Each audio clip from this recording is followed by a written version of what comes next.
Okay, this is linear algebra up to lecture 6. And we've just finished chapter 2 and are about to start chapter 3. But I think I'll spend a few minutes doing some problems from chapter 2. So if there are any problems you would like me to do, just ask right now. Otherwise, I'll just pick a few that seem interesting.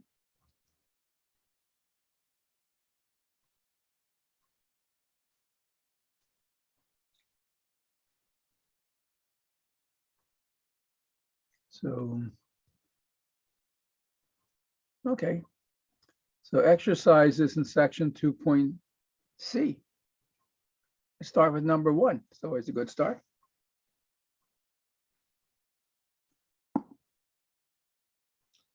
So we're told that V is a finite dimensional vector space, and U is a subspace of V such that the dimension of U equals the dimension of V. And we want to prove in this case that U equals V. So we have this subspace, this vector space V, and inside of it's a vector space U, but it has the same dimension. So suppose we let N be the dimension of U and the dimension of V. So dimension of U equals N. What does this mean? So this means there is a list of N vectors, U1 up to UN, linearly independent, and they span U.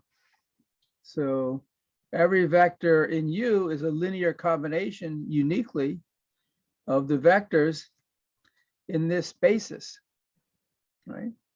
The basis for a vector space is a linearly independent set of vectors that spans the vector space.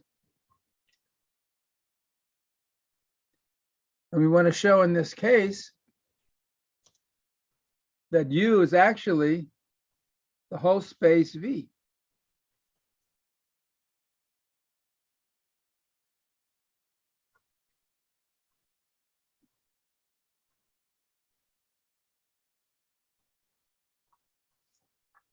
So we proved the theorem that says that any linearly independent set of vectors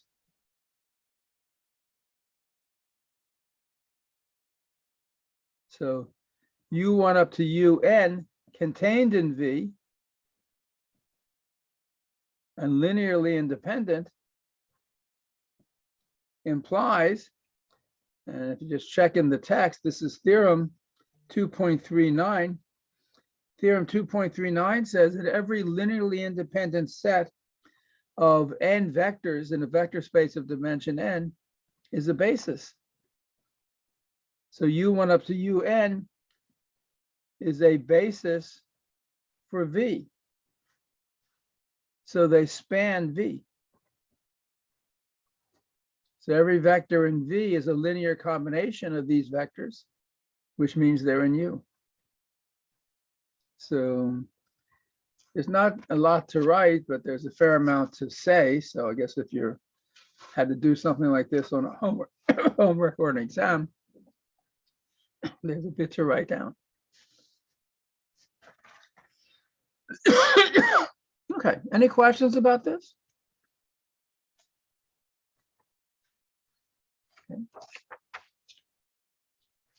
We'd also proved on Monday the result 2.43, which says if you have a vector space V and subspaces U1 and U2, that the dimension of U1 plus U2 is the sum of the dimensions of the two subspaces, dimension U1 plus dimension U2, minus the dimension of the intersection.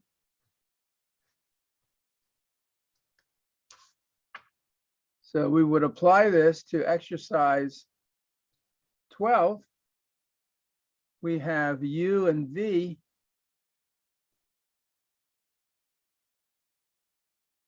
five-dimensional subspaces of a nine-dimensional vector space. And we want to prove U intersect V is not just the zero vector. So let's use this identity. First of all, U1 plus U2 is a subspace of V. So the dimension of a subspace is always less than or equal to the dimension of the space. In this case, the space is R9, and R9 has dimension 9. So the dimension of U1 plus U2 is at most 9. So what does this inequality say? It says that the dimension of U1 plus the dimension of U2 minus the dimension of the intersection, but each of these is five-dimensional.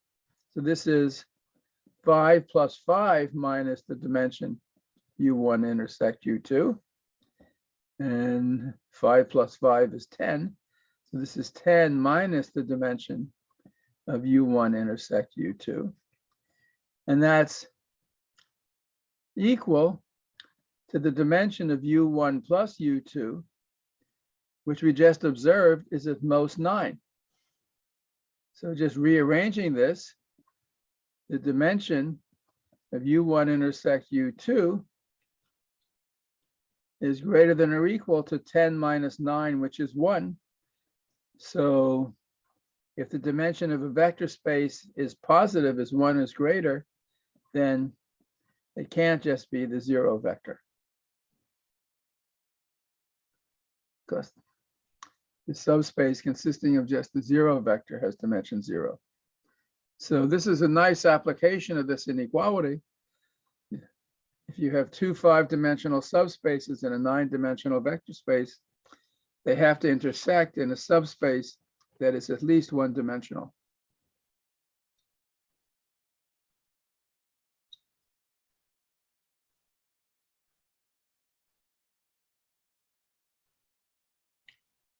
And problem 13 is another nice application of the same inequality.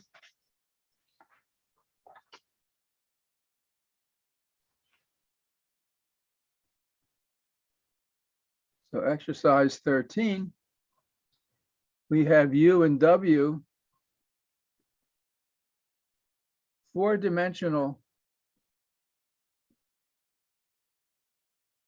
subspaces of a six-dimensional complex vector space. We want to show there exist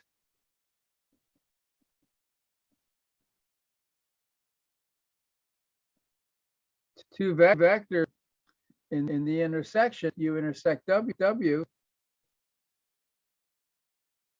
such that neither one is a scalar multiple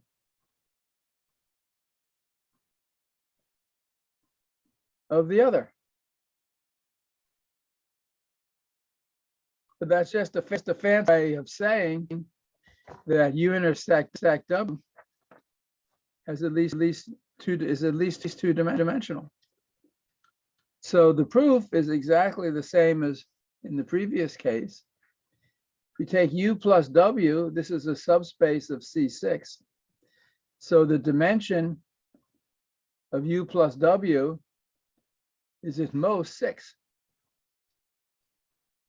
because a subspace of an n-dimensional vector space has at most dimension n.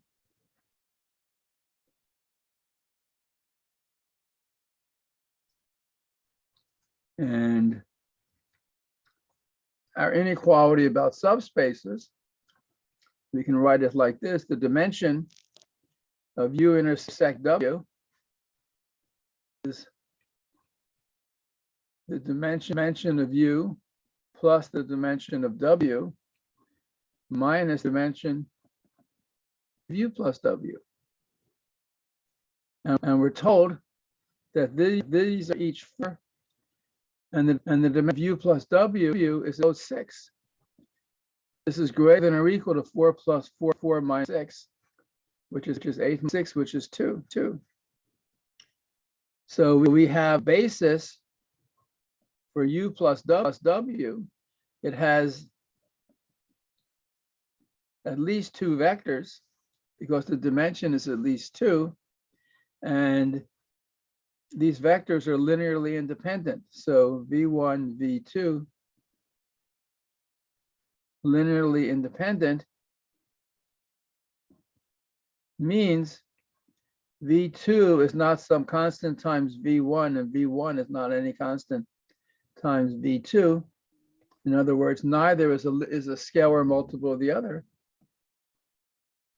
And that's what we wanted to prove.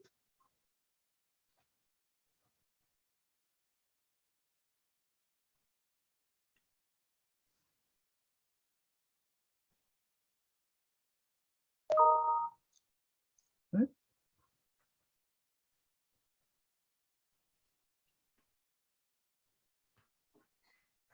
Okay. Let's do one more, and then we'll move on to chapter 3.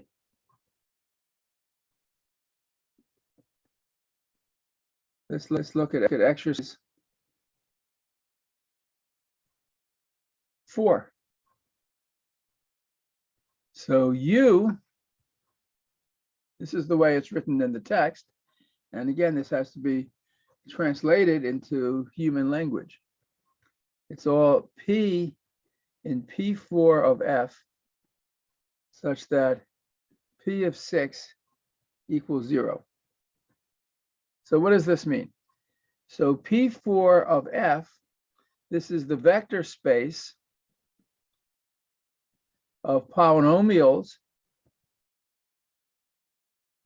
with coefficients in the field F of degree at most 4. So for example, basis for this vector space consists of the 5 vectors: 1x, x squared, x cubed, and x to the 4, right? Because if you take any polynomial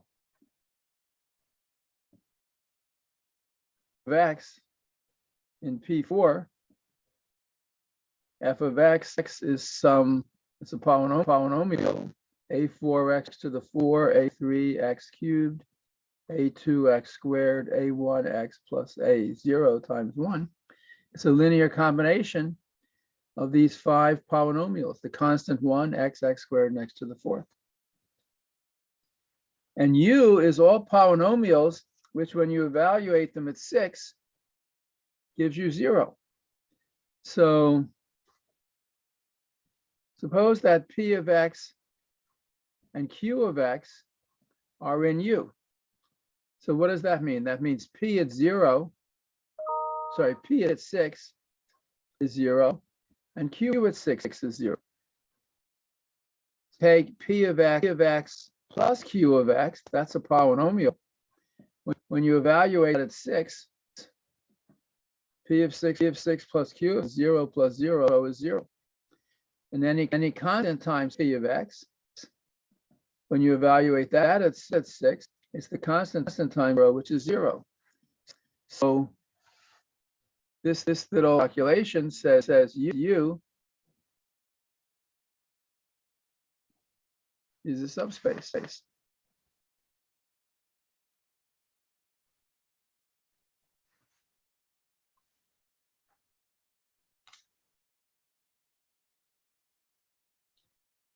So we want to find a basis for it. So How can we do that? What are some examples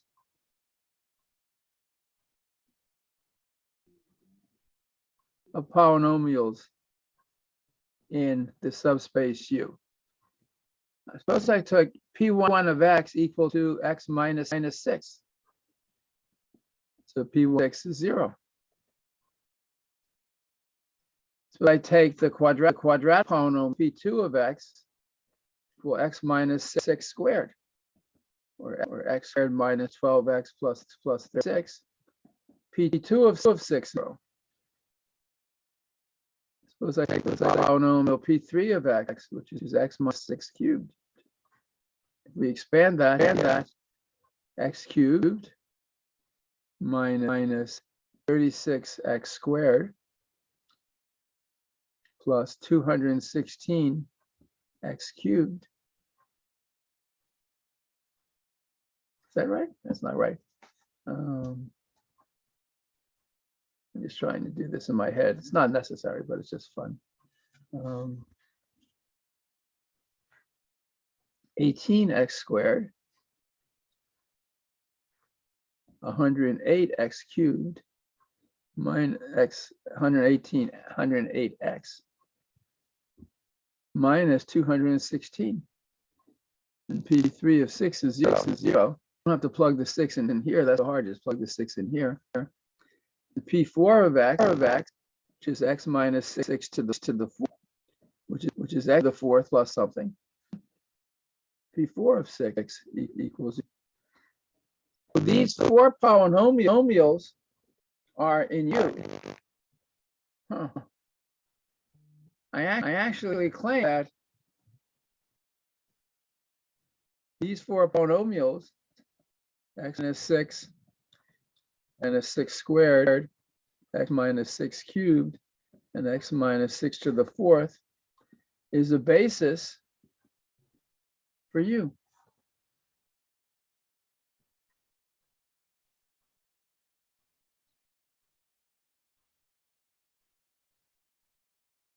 And how do you prove it's?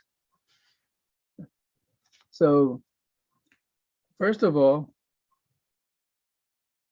these are linearly independent because this is a polynomial of degree 1, degree 2, degree 3, degree 4.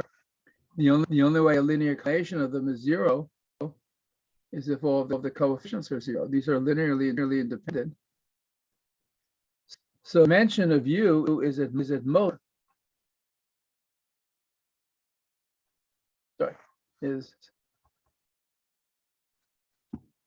at most 4. But also, because U is contained in this vector space of polynomials of degree at most 4, the dimension of U is at most the dimension of the vector space, which is 5. So the dimension of U is between 4 and 5, but it has to be an integer, so it's either 4 or 5. If the dimension of U were equal to 5, that means U is equal to V. So U is equal to the space of all polynomials, because the subspace of a vector space of the same dimension as the vector space is the vector space. That was our first exercise. But this is false, because not every polynomial is 0 at x equals 6. So if the dimension is 4 or 5 and it's not 5, it has to be 4.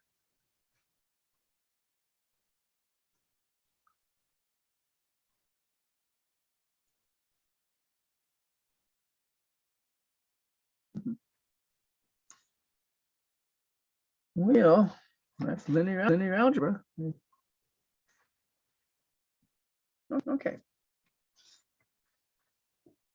Any questions about this or anything else in chapter 2?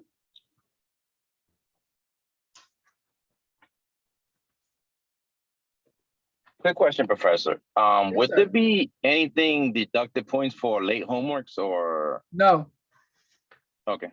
no. I'd much rather you do them, and that's the important thing. Okay, thank you. Sure. Okay. So chapter 3 is about linear maps.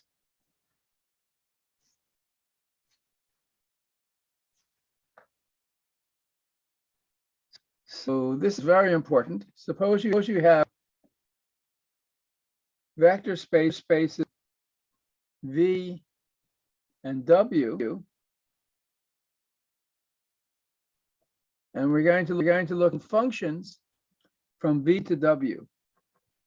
So a linear map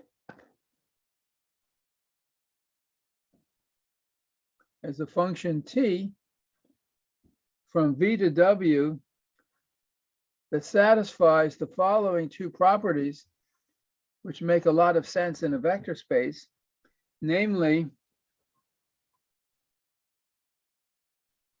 for all vectors U and V in the vector space V, T of the sum of the two vectors, T of U plus V, is T of U plus T of V. And second,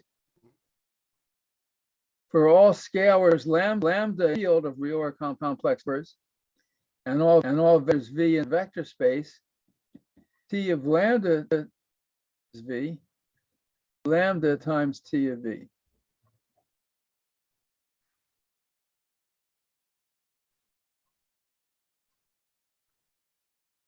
And that's script L for linear VW. This is equal to the set of all linear maps T from V into W.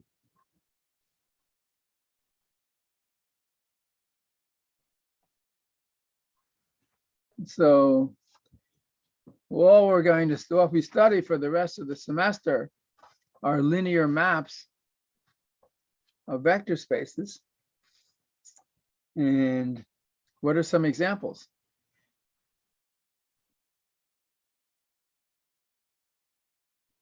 So the first example is the zero map,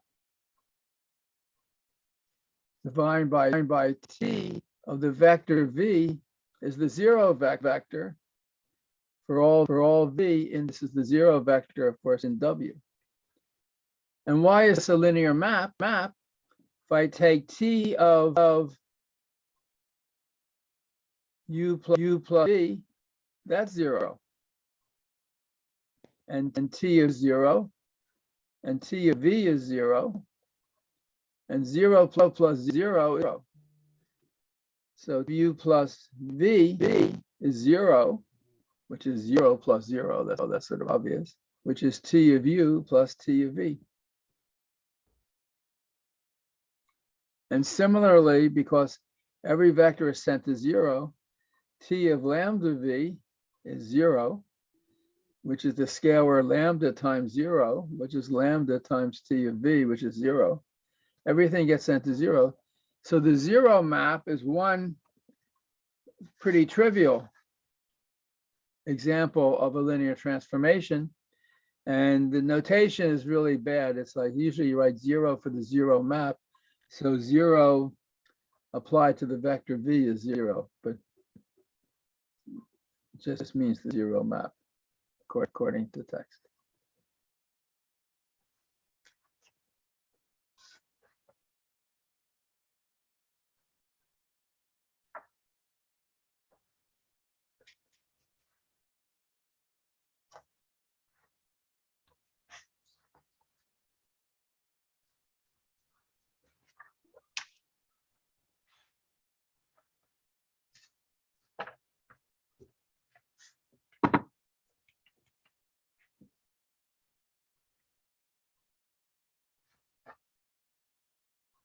The identity map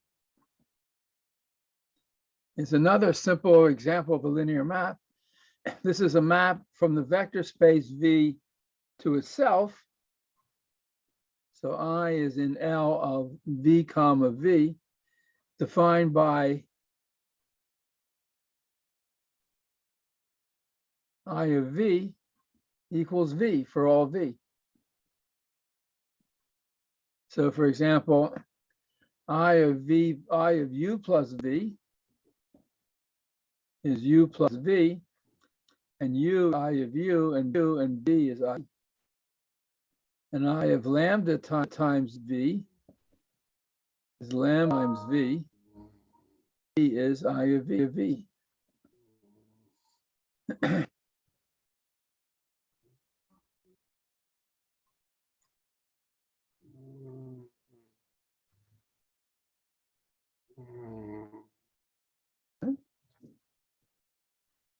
Here's another example. What you did in calculus, you differentiated functions. Suppose we look at just differentiation of polynomials. So P of R, this is the vector space of the P stands for polynomials, and the R means real numbers, real coefficients. So define D for differentiation from P of R to P of R by the derivative of a polynomial P. D of P is derivative, right? D of x squared is 2x, for example, right? This is just differentiation. And you learn, or another way of writing it, D of P, well, D of P is P prime. So you learn in calculus that if you take two polynomials or two functions that are differentiable, derivative of the sum is the sum of the derivatives.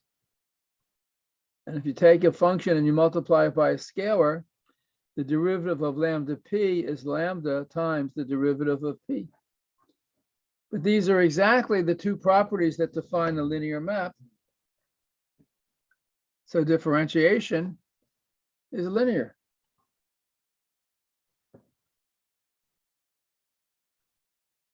And what's the other big operation you learn in calculus? Integration. So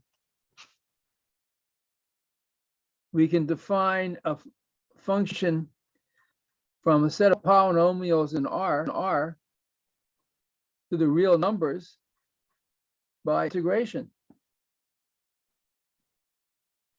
So we define T of polynomial P to be, let's say, the integral 0 to 1 of P of x dx.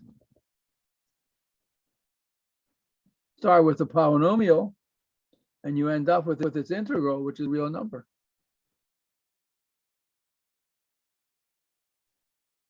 So T of P plus Q, that's the integral from 0 to 1 of P of x plus Q of x dx. But again, in calculus, you learn the integral of the sum is the sum of the integrals. This is the integral from 0 to 1 P of x dx plus the integral from 0 to 1 Q of x dx. This is T of P plus T of Q. So that property of a linear map is satisfied. And T of lambda times P, this is the integral from 0 to 1 of lambda P of x dx. But again, in calculus, you learn you get this constant, a scalar outside the integral sign. This is lambda, the integral from 0 to 1 P of x dx is lambda times the T of P. So this is the second property of the map, and integration satisfied.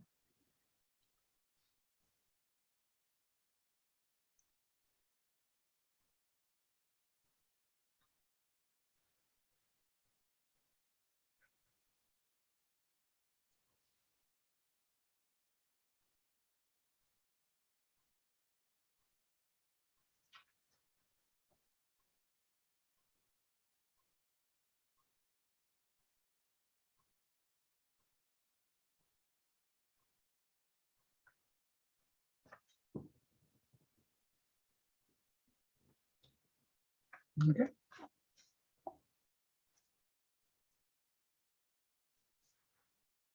And there are more examples in the text of linear maps, and we'll see more later, but I like to prove some general properties for linear. So remember, for a linear map T from V to W, this means T is a function V to W that satisfies the two basics. Suppose I take T of some linear combination of two vectors, C1, V1, V1, C2, V2. So by the first property of a linear map, this is T of C1, C11 plus T of C2, V2. And by the second property of a linear map, this is C1, T of V1 plus C2, T of V2. And then it follows, if you have T of a more complicated linear combination, say C1, V1 plus C2, V2 plus C3, V3. Again, this is going to be, you can think of this as this vector plus this vector. So that's T of C1, V1 plus C2, V2 plus C3, V3. And this just saw is C1 T of V1 plus C2 T2. The constant out there is C3 T of V3. In general, it's true, and you can put by induction, for example, that T of any finite linear combination of vectors that looks like this. If T is linear, this is C1 T of V1, C2 T of V2, and so forth, up to the n T of Vn. So any linear map satisfies this kind of functional equation.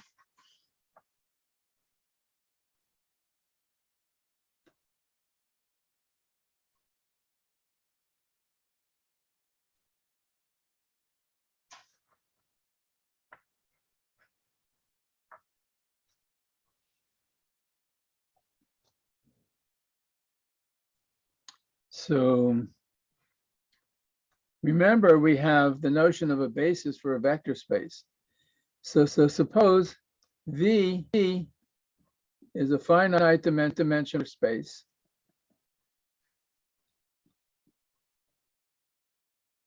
with basis Vn. So that means these vectors are linearly independent, and they span the vector space.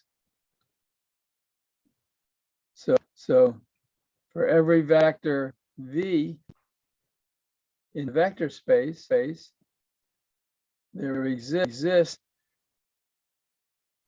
scalars C1 up to Cn, such that V is C1, V2, C2, V2, up to C sub n, V sub n. That's the definition of a basis. And I want to show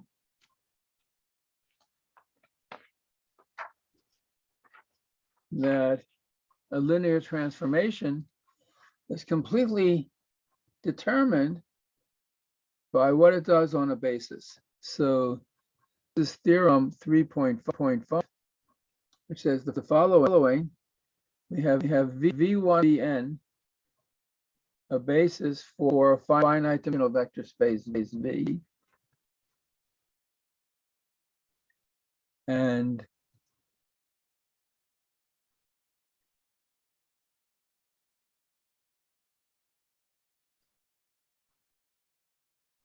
W1 up to W, any vectors whatsoever in W. So these are the bases, but this is just some list of vectors. Not necessarily a basis. They don't have to be linearly independent. They don't have to span. They're just some list of vectors. So the theorem says there exists a unique linear map T from V to W such that T of VI is WI for all I going from 1 to n.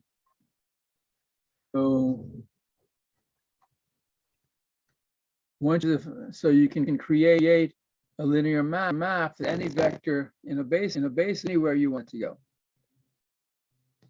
So proof,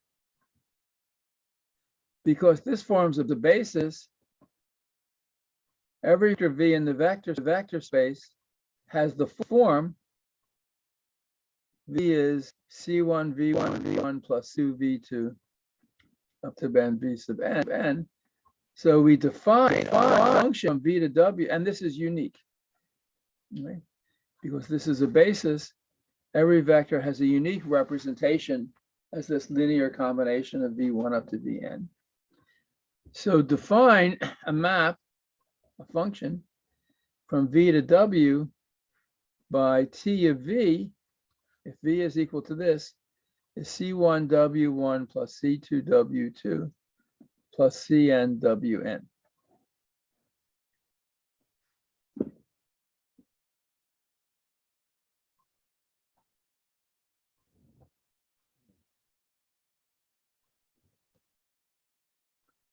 So this linear transformation, this is a function from V to W because every vector V has a unique representation in this form. So first, this is a function V to W. Second, if you take any vector in basis, for example, V1 is, you can write it times V1 1 plus 0 times V2 and so forth, 0 times Vn. So T of V1 is going to be 1 times W1 plus 0 W2, 0 W3 up to 0 Wn. That's this formula, because the coefficients of V1 are 1 and the rest zeros. So if I put 1 and the rest zeros here, I just get W1. And this is the same for every vector in the basis. So T of Vi equals Wi for all I going from 1 to n.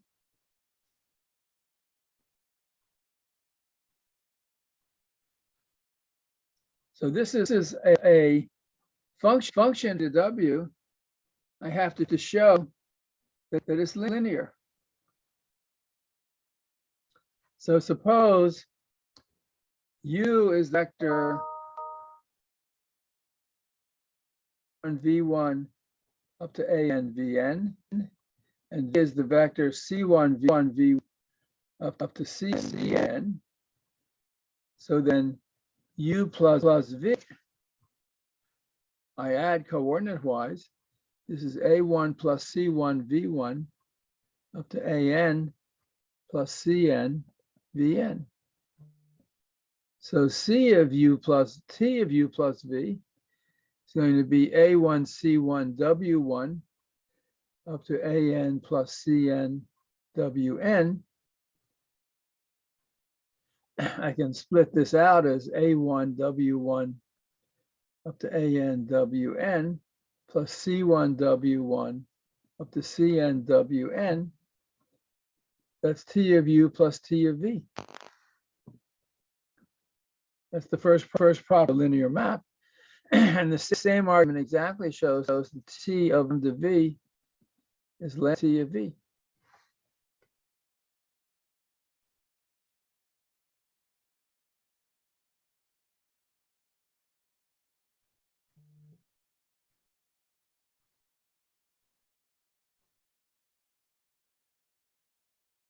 So we have a linear map V to W, that's a vector Vi to Wi for all I.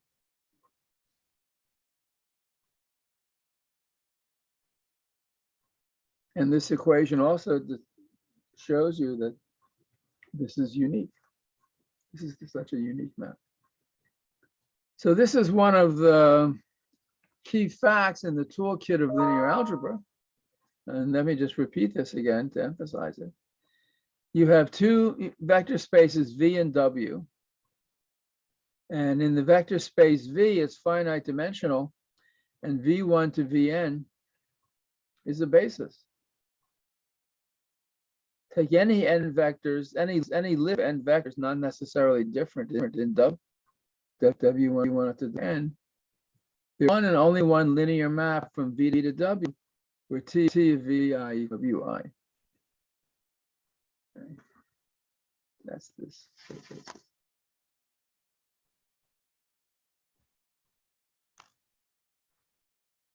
So it's always interesting when you start with some bases to see that somehow you can create new vector spaces from them.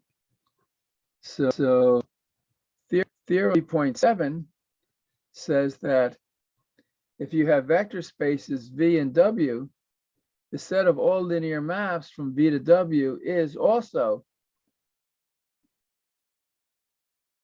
a vector space. So for this to be the case, you have to be able to add linear maps and multiply them by scalars. So suppose I take two linear maps, S and T, from V to W. And we're supposed to take any scalar lambda. So we defined S plus T function. S plus T of a vector V is a V, T of V. And lambda S applied to a vector V is lambda S of V. So I need to show these are both. So if I take S plus T of vectors plus V,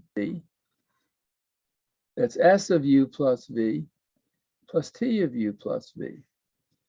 But S and T are linear. So this is S of U plus S of V plus TU plus TV. And because addition of vectors in any vector space is associative and commutative, this is SU plus TU plus SV plus TV. And SU plus TU, that's S plus TU, and SV plus TV is plus TV. So this first property of a vector space satisfied. The sum of two maps. Actually, I have to check the property. So also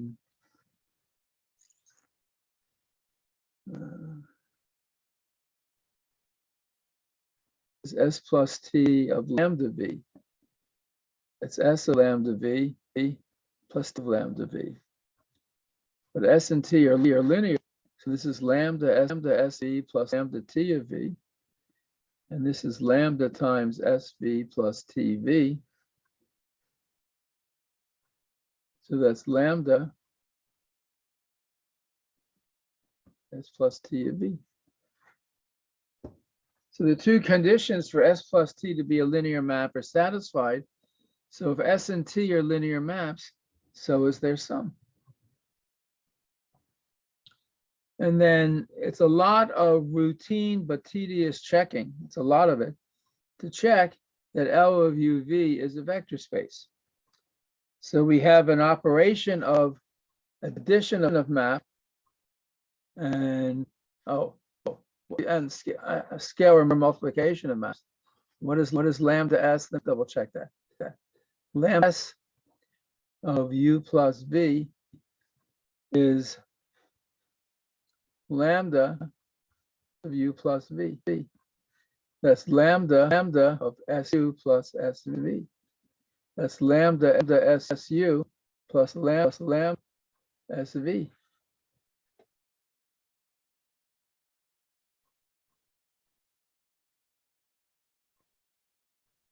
So we have this operation of addition of linear maps, and a second operation of scalar multiplication of a linear map by a scalar. And they both give us new linear maps. And on this set of linear maps with these operations of addition and scalar multiplication, you can check that addition is associative.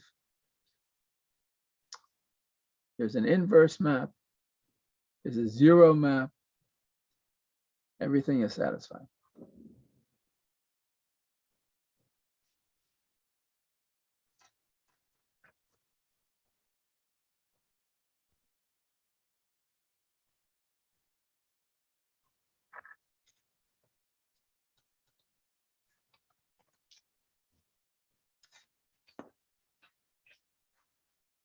Now, in calculus,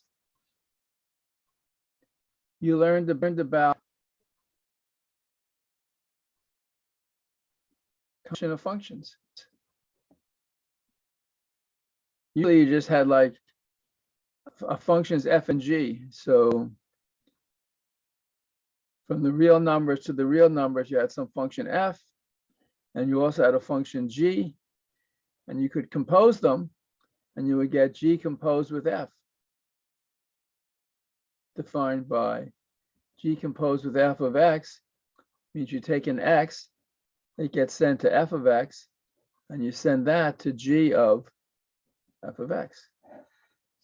That's composition of functions. And you can also have composition of functions in linear maps. So suppose we have a space U and a vector space V and a linear map T from U to, and you have a vector space V and a vector space W and a linear map S from VW. So V is in the vector space of linear maps from U to V. The S is in the vector space linear maps from V to W. But then we have composition. We have T from U to V, S from V to W, and composite function is ST. It's defined by ST applied to a vector U is, well, T of U is over in V, and S of T of U ends up in W. So this is the definition. It's exactly what you did in calculus for composition of linear maps, or sometimes called the product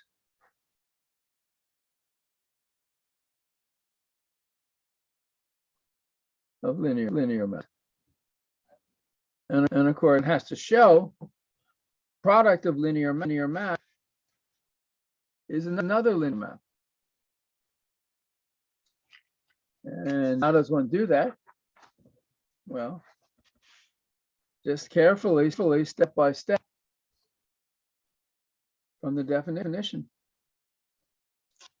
So we have T from U to V, S from V to W, and ST from U to W. So suppose we take ST of two vectors in U. I'll write them as U1 plus U2. What does that mean? This is S of T of U1 plus U2. But T is linear. So this is T of U1 plus T of U2. And S is linear. So this is ST of U1 plus ST of U2. And that's what we wanted to show. And similarly, for any scalar lambda, ST of lambda U is S of T of lambda U. That's S of lambda T of U.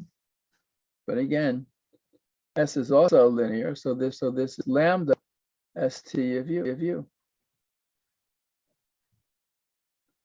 So the composite, or the product of two linear map is again a linear map.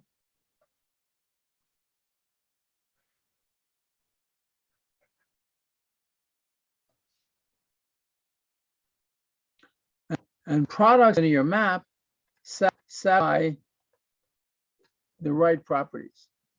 So we have associativity of composition. What does that mean? Suppose we have 3 vector spaces. Maybe I'll just write it like this.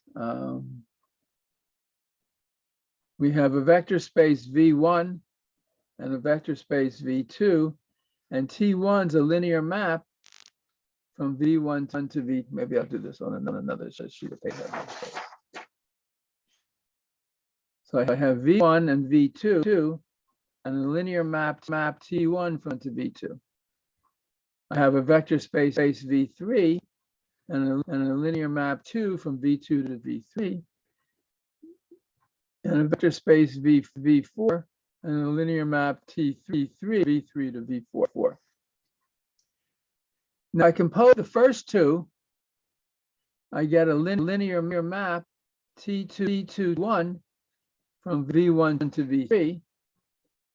And if I compose that with T3, I get a linear map T3, T2, T1. So T3 composed with T2 composed with T1 is a linear map from V1 to V4.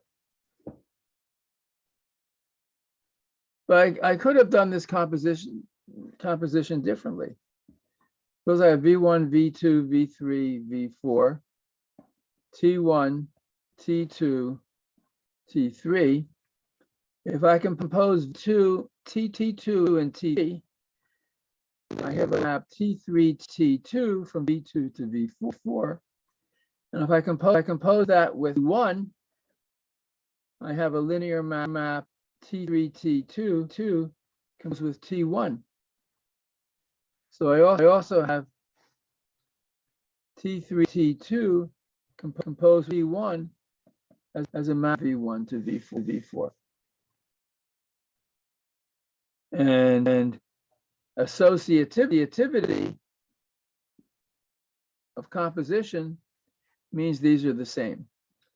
That T3 composed with T2, T1 equals T3, T2 composed with T1. This is exactly the formula for associativity that you get for multiplication or with addition signs for vector addition.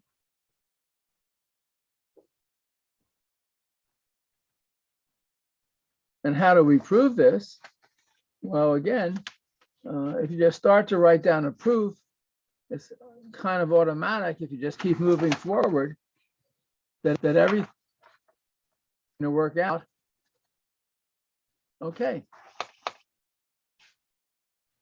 I keep drawing this picture, V1, V2, V3, V4, T2, T3.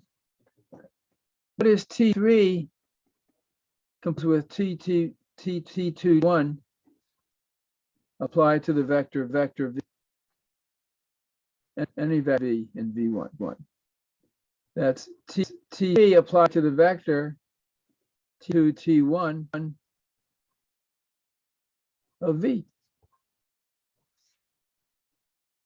This is T3 of T2 of T1 of V, because T2, T1 of V is T2 of T1 of V. And this is T3 of T2 of T1 of V. I could write this as T3, T2 of T1 of V.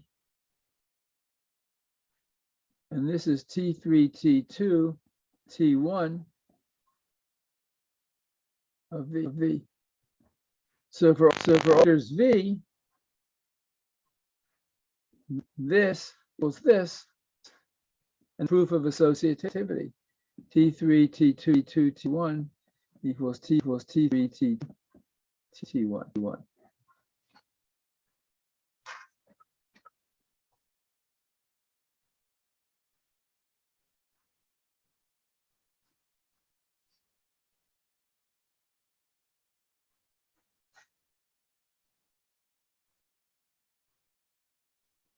There's some other properties of associativity of composition, rather, that you learned in calculus, right? You have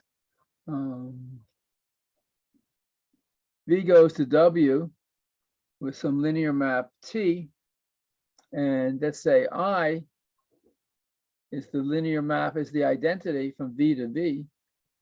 So what is the composition? It's Ti. And Ti of V is T of I of V, but the identity sends V to V. This is T of V. So that means that T times the identity is T, boys.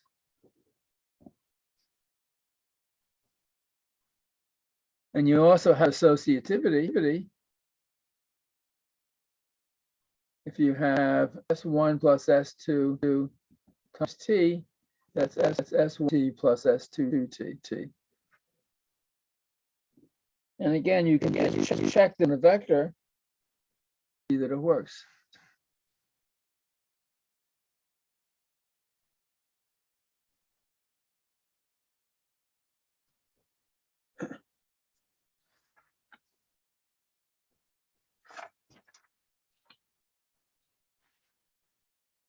Another very important property of a linear map is the following. Let's say here we have the vector space V, here we have the vector space W, and a linear map from one to the other. Every vector space has a zero vector.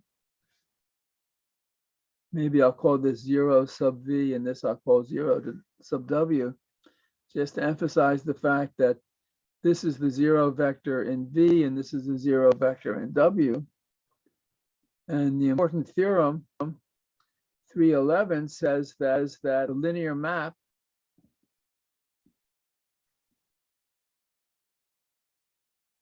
T of the zero vector in V is sent to the zero vector in W.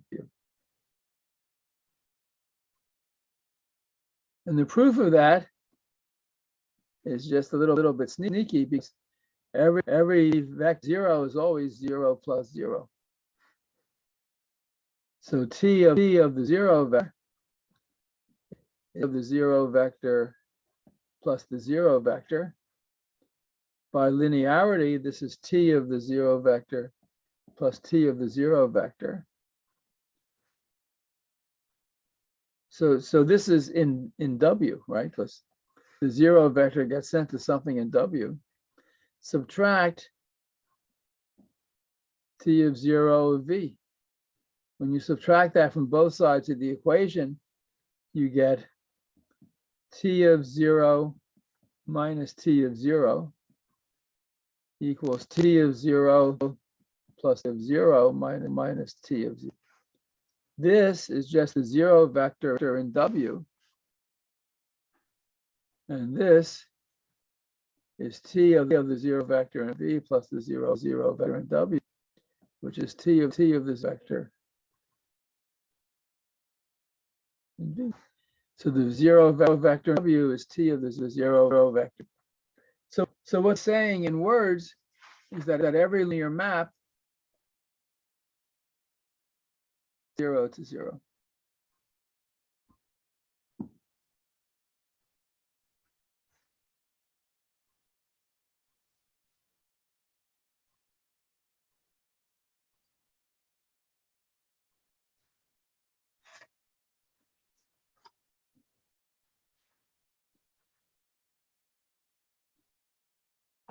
Okay.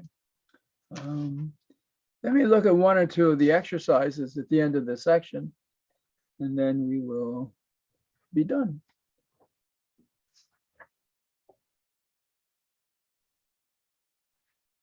So exercises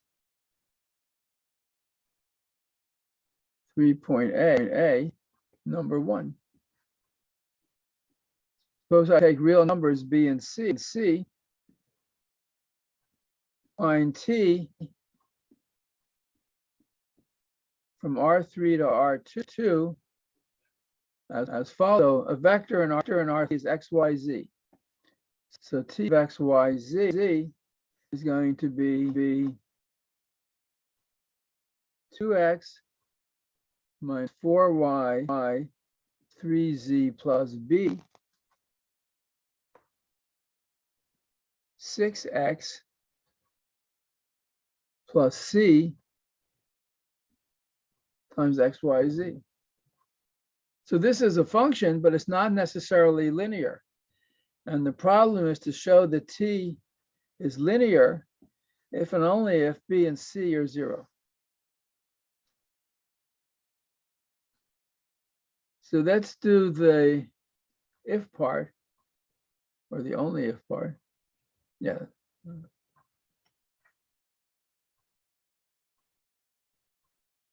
Suppose b and both 0. Then these two terms disappear. So then t of x, y, z is 2x minus 4y 3z, comma 6x.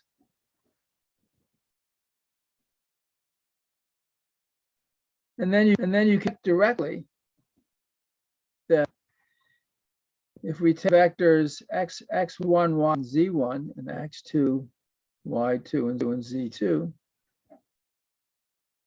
t of x1, y1, z1 plus t of x2, y2, z2 is equal to, what is this? This will be 2x1 minus 4y1 plus 3z1, comma 6x1 plus 2x2 minus 4y2 plus 3z2, 6x2. When you add,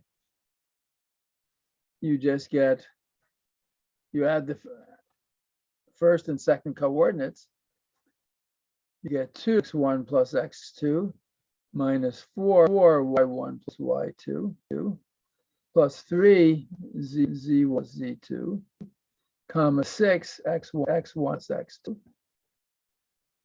And that's exactly if I call vector v1 this vector v2, so this is t v1 plus t of v2. This is v1 plus v2. This is t of v1 plus v2.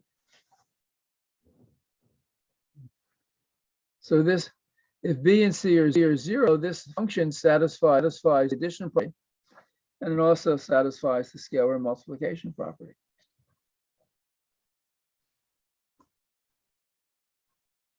But what about the converse? How do we show? So this shows that if b and c are 0, then this function is linear. How do we show if the function is linear? Then b and c have to be 0. Well, let's try and make it as easy as possible. Again, here is my function. T of x, y, z equals x minus 4y plus 3z, 6x plus 6z, 6 plus c, yz. So if t is linear, if 0, 0, 0 is going to be 0, 0, because it proved that every map sends 0 to 0. So in this case, what do you have 0, 0, 0, 0? 0, 0, 0, oops, plus b. And yeah, 0, 0, 0, that leaves a b there. And x, y, z, 0, you get it, b comma 0. And that's equal to 0, 0, if and only if b equals 0. So if t is linear, we see right away that b has to be 0. What about c? How can we figure out what's going on there? So suppose I look at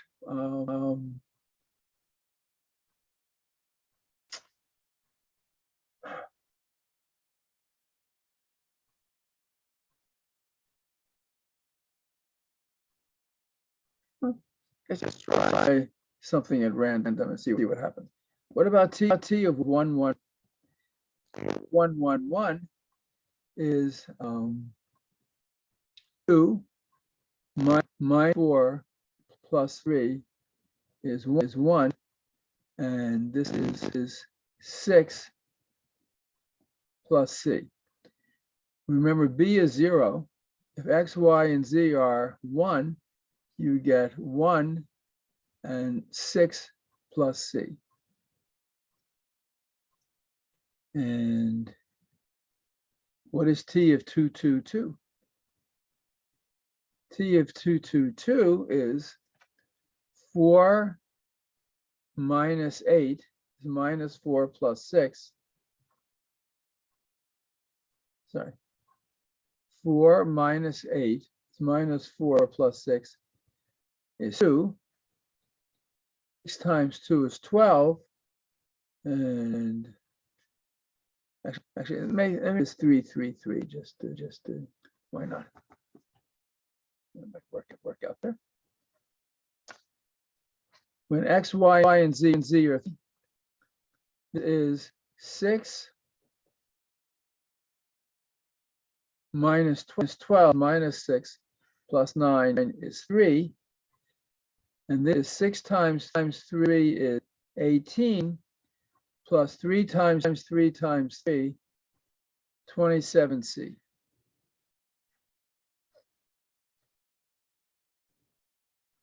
Actually, let me also calculate t of 2, 2, 2. I'm sort of curious. When x, y, and z are 2, this is 4 plus 6 is 10 minus 8 is 2.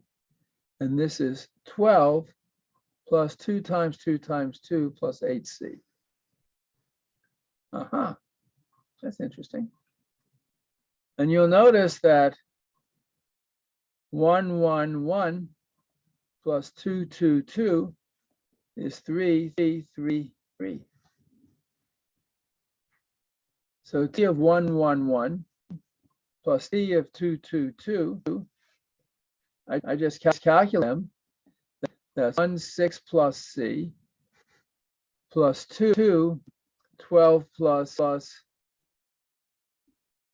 8c. That's 3, 18 plus 9 plus 9.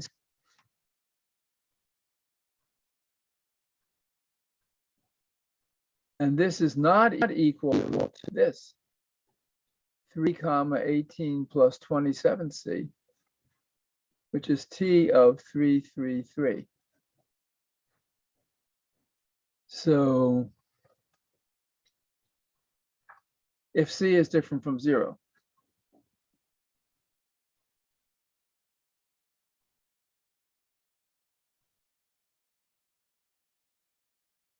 So if this is linear, this has to equal this. And the only way that's possible is when c is 0. So if c is 0, not linear.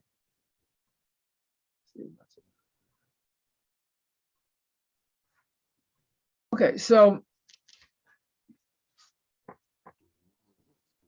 in chapter 2, we were studying vector spaces. Now in chapter 3, we begin to study functions between vector spaces, linear map from one vector space to another. And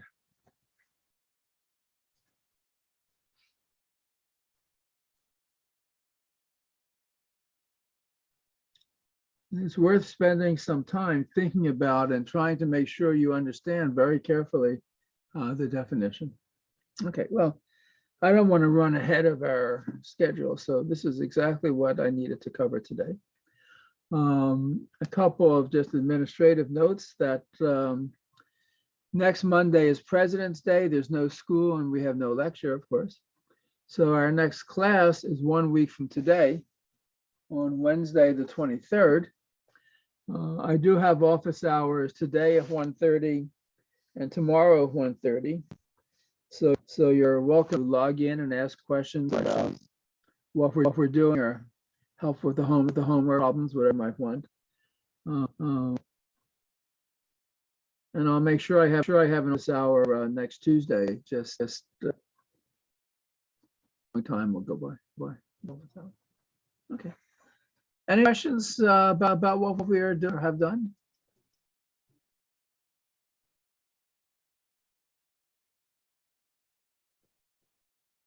Okay. That's it for today. Be well, everyone. Bye. Bye, Professor. Have a great day. Thank you. You too.